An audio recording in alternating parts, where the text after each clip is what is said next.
मेरा नाम आसिफ अहमद है। मैं युवा जिला अध्यक्ष हूँ AIMIM पार्टी। असदुद्दीन ओवैसी साहब को आप लोग जानते हैं? कितने लोग जानते हैं आप भाई? यानी कि हमारे नेता का गांव-गांव तक नाम पहुंच चुका है। नाम बताने की जरूरत नहीं। उनका सिंबल जानते हैं पार्टी का क्या है? पता ही है ना।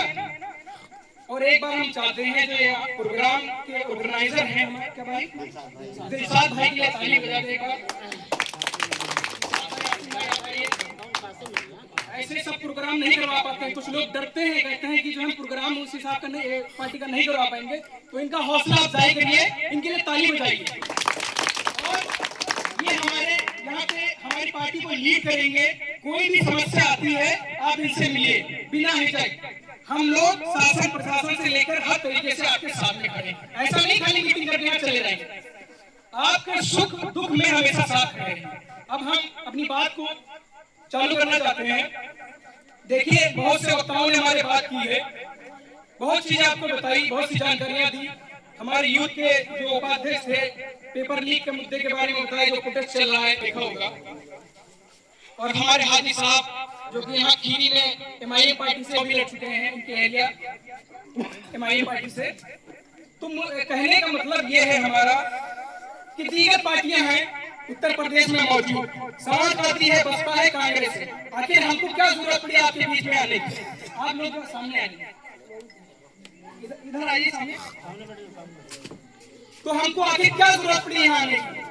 आप लोगों के दिमाग में सवाल आता होगा ना। तो देखिए, छोटी छोटी पार्टियां आज उत्तर प्रदेश में मौजूद है। राजभर 2-2.5% वाले हैं, है ना, जानते होंगे आप लोग, जो पीला गमछा डालते हैं। निषाद 2.5% है। सभी के समाज ने जागरूकता दिखाई और अपना नेता बनाया। आज वो क्या नाम है, सरकार में हिस्सेदार बने बैठे। हम कितने परसेंट है भाई? 20 से 22% होने के बावजूद भी राजनीतिक तौर पे हम बिल्कुल अनाथ हैं। ये कहने में कोई शर्म नहीं लगती हमको। हम बिल्कुल अनाथ हैं आज की डेट में। जब 5 साल में चुनाव आता है, एक बार हमारे बीच में नेता आता है और बस हमको गोद ले लेता है। हम ही तुम्हारे सर्वे सर्वा, हम ही तुम्हारे लिए सब कुछ करेंगे, और फिर 5 साल तक वो गायब हो जाता है ना भाई? ऐसे तो ये चीजों को ख्याल रखते हुए आपके बीच में बहुत ही बेहतरीन नेता है। 5 वक्त का नमाजी है माशाल्लाह, है ना, 5 वक्त का नमाजी है और पढ़ा लिखा तो इतना है कि कोई नेता सामने 2 मिनट नहीं टिक सकता। हमारा नेता बैरिस्टर है, तो इससे बढ़िया आपको कोई नेता नहीं मिलने वाला। और जिस समाज का नेता होता है, जिस समाज की अपनी पॉलिटिकल आवाज होती है, उसी की बात विधानसभा और लोकसभा में सुनी जाती है। क्योंकि कानून सड़कों पर नहीं बनते हैं, कानून बनते हैं संसद में और विधानसभा में। तो हमको अपनी आवाज वहां पहुंचानी नहीं पहुंचानी। कुछ लोग कहते हैं कि जो है अगर इनको वोट कर दोगे तो उनका नुकसान हो जाएगा। तो हम क्या उनके जिम्मेदार है? उनके ठेका ले रखा है?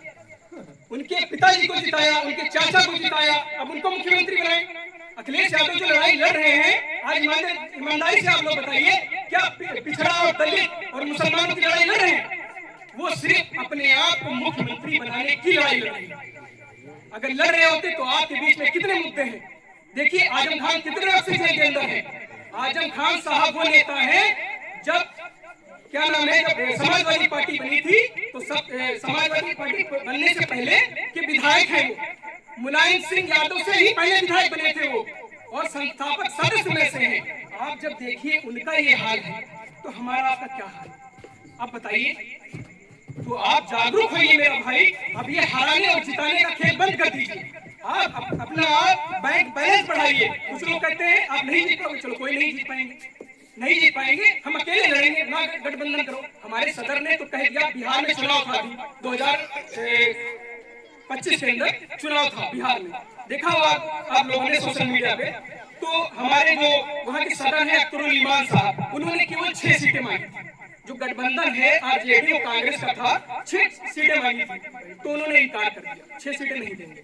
उसके बाद हमारे लगभग 6 विधायक जीत गए थे, 5 विधायक जीते, 1 विधायक हमारा 200 कुछ वोटों से हार गया। तो अच्छा ये बात बताइए, ओवैसी साहब को अगर नुकसान करना होता तो सारी सीटों पर चुनाव नहीं लड़ते। हमारा जो सदर हमारा नेता है बहुत ही समझदार और बहुत ही सलाहियतमंद नेता है। वो हमेशा चाहता है कि भाजपा हारनी चाहिए एक्चुअल में, लेकिन ये लोग सॉफ्ट हिंदुत्व की बात कर रहे हैं। एक योगी जी हार्ड हिंदुत्व की बात करते हैं और ये सॉफ्ट हिंदुत्व की बात करते हैं। दोनों एक ही पैटर्न पे चल रहे हैं। हमारी बात कौन करेगा भाई? हमारी बात कौन करेगा? हमारा लीडर जब हमने बनाया ही नहीं, आजादी के 70-75 साल हो गए, हम इनके पीछे कभी भागे, कभी कांग्रेस के पीछे भागे, हम ऐसे दर दर भटक रहे हैं।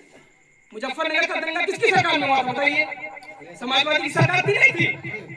2013 में मुजफ्फरनगर दंगा हुआ था। उसके बाद समाजवादी की सरकार होने के बावजूद भी आज भी हमारे मुस्लिम भाई बहन डिटेंशन कैंपों में रहने को मजबूर हैं।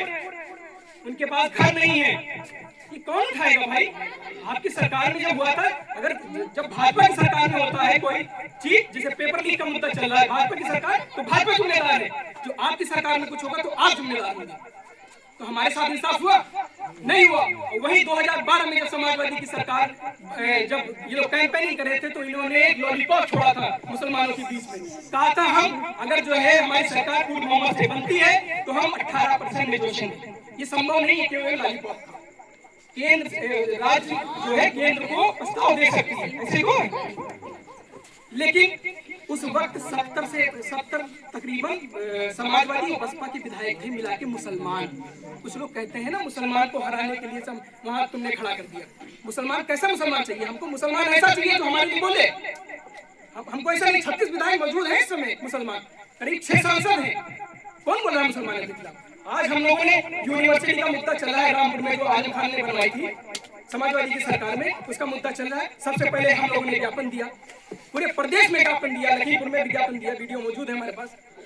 अब ये लोग जागे हैं। जब हम लोगों ने दिए तो अब ये निकले हैं अपने कमरों से, एसीओ से, और ये दूसरे के मुद्दे में सड़क से अपने एसी से निकल के पहुंच जाते हैं। तो इसकी वजह क्या है? इसकी कमी क्या है? हम लोग इन लोगों को बिना मांगे वोट देते हैं, और जो समाज बिना मांगे वोट देता है उसकी कोई कदर नहीं। कदर उसी की होती है जो अपने वोट की कीमत समझता है। लोकतंत्र में क्या है? लोकतंत्र में सबसे बड़ा हथियार है वोट। इस वोट का अगर जिस दिन आप सही इस्तेमाल करना चालू कर देंगे, इंशाअल्लाह आपके हालात। तो आप लोग ये कोशिश करें। हम लोग अभी यहाँ से जब जनसभा खत्म करके जाएंगे तो कुछ लोग समाजवादी के आपको मिलेंगे, तो वो आंकड़ा समझाएंगे कि कैसे तुम लोग जो है अपना विधायक बना लोगे, कैसे तुम जिता लोगे। तो उनको समझाना है। तो हम नहीं जिता पाएंगे, लेकिन तुमको जीतने भी नहीं देंगे इंशाअल्लाह। होगी ना भाई? अब एक ही बात कहना, हमारे सदर ने उत्तर प्रदेश से 2-3 जनसभाएं की है, मटेरा में की है, सहारनपुर में की है। एक ही मंच से खड़े होकर कहा है कि आइए हमसे गठबंधन कर लीजिए। क्या गलत कहा? 20% 22% हम हैं, और ऐसा नहीं है कि वो इस हिसाब से चाहने वाले नहीं है। अब 2022 में एक जुनून सवार था मुसलमानों के ऊपर कि हमको सरकार बदलनी है। 2017 झेले, 2019 झेले, हम 2022 झेले। 2022 में 95% मुसलमानों ने समाजवादी को वोट दिया। क्या सरकार बदल पाए? हम सरकार नहीं बदल सकते हैं, ये आपने करके देख लिया 2022 में। तो अब हम अपने आप को मजबूत कर सकते हैं। इस पे आप अमल करें। अल्लाह भी उसी की मदद करता है जो खुद आगे चल के बढ़ता है, मेहनत करता है, संघर्ष करता है। ऐसा तो कोई भी आपके बीच में आए, सीधी सी यही कहना है, हमने अब मन बना लिया है। जब आप ये जब चीजें अपने नेता को वो जाके बताएगा तो कहीं ना कहीं वो कहने पे मजबूर होगा कि देखो भाई ओवैसी के लोग बहुत जागरूक हो चुके हैं, आपको गठबंधन करना पड़ेगा। तो ये मैसेज ऊपर भी जाता है। ऐसा नहीं है कि अगर हमारे विधायक यहाँ कोई प्रत्याशी लड़ा, अगर उसको 20,000 30,000 वोट मिला और 20,000 30 से वो हार गया समाजवादी का, तो वो हमारी कदर समझेगा? नहीं समझेगा। अभी तक तो हमको बेकार समझते हैं, फिर समझेंगे इनकी वजह से हार गए, इस बार इनको साथ। तो ये आंकड़े हैं, कुछ चीजें आपके बीच में हमने रखी। अच्छा, जो आज एक पेपर लीक का मुद्दा चल रहा है, दिल्ली में प्रोटेस्ट चल रहा है, उसमें भी हम कुछ कहना चाहते हैं।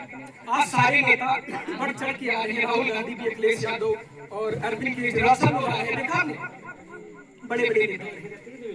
2020 में दिल्ली में दंगा हुआ, उस वक्त काफी मुसलमानों को बंद किया गया जेलों में, कोई निकल के नहीं। C-NRC का मसला हुआ, कोई निकल के नहीं। हम नहीं कहते, हम पक्ष में हैं। ये पेपर लीक का मुद्दा आज भी हम लोग उसमें गए थे। पेपर लीक का मुद्दा है, नौजवानों से जुड़ा हुआ मुद्दा, हमेशा साथ में। लेकिन जब हमारे ऊपर कोई बात बढ़ती है तो क्यों नहीं आते? 6 साल हो गए सरजुल इमाम को और उमर खालिद को, आप लोग सर्च कर लीजिएगा। 6 साल से बंद है। 2019 में प्रोटेस्ट किया था, उस दौरान वो लोग उठाए गए। तो इसीलिए कहते हैं आप लोग कहीं भी प्रोटेस्ट में जाइए, लेकिन खास ख्याल रखिए, क्योंकि आप पे जब मुकदमा लिख दिया जाएगा तो कोई नहीं आपकी लेने के लिए। शर्त इसी की है कि आप अपना पॉलिटिकल नेता बनाइए तो वो आपकी लड़ाई लड़ेगा। जैसे कि हमारे भाई हैं कि नौजवानों ने आज ये अपना जज्बा दिखाया, हम लोगों को आज आपके बीच में बुलाया, तो इससे आप लोगों को हौसला मिला नहीं मिला कि हमारा भी कोई बोलने वाला है। तो इसी तरीके से जब आप अपना नेता चुनेंगे, गांव क्षेत्र में, कस्बे क्षेत्र में, जहां जहां जितनी आवाज पहुंचा सकते हैं, उस स्तर पे अपना नेता चुनिए। इसी के साथ अपनी बात को खत्म कर रहे हैं। एक बार नारा लगा दिए, बैरिस्टर असदुद्दीन ओवैसी जिंदाबाद, बैरिस्टर असदुद्दीन ओवैसी जिंदाबाद, एमआईएम पार्टी जिंदाबाद। नारा ना लगा रहे हैं, बात से सहमति नहीं का दे, नारा लगाओ बुलंद करके, असदुद्दीन ओवैसी जिंदाबाद, असदुद्दीन ओवैसी जिंदाबाद, एमआईएम पार्टी जिंदाबाद जिंदाबाद जिंदाबाद। तुमसे तो दम भी नहीं बजाई। ठीक है, अस्सलाम वालेकुम।